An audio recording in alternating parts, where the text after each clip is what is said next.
ఉపవాస ప్రార్థన ఏ పరిస్థితినన్నా తలకిందలుగా మారుస్తుందంటే, when you fast and pray there is nothing impossible for God to do in your life. అది జ్ఞాపకం చేసుకోండి. ఈరోజు ఎంతో మంది ఉపవాస ప్రార్థన అంటే నీ జీవితమే నాశనం అయిపోతుందన్నా కూడా, అవును నాశనం అయిపోతుంది, 3 రోజులు ఉపవాసం, అయ్యి బాబాయ్ నేను చచ్చిపోతాను, నేను అనంతరం కన్నా ప్రార్థన చేయాలి, నాకు రాదు, నేను చచ్చిపోతాను. అరే జీవితమే నాశనం అయిపోతుంది అయ్యా, పర్లేదు నేను ఉపవాసం ఉండలేను, ఇదిగో ఇప్పుడే దడొచ్చేస్తుంది.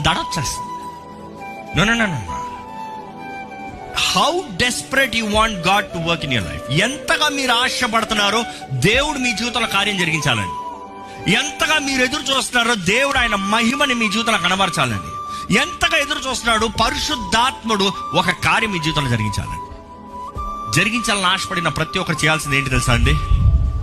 తగ్గించుకుని ప్రార్థన చేయాలి. ఉపవాసం ఉంటాం, కారణం ఏంటంటే తగ్గించుకుంటాం. ఫాస్టింగ్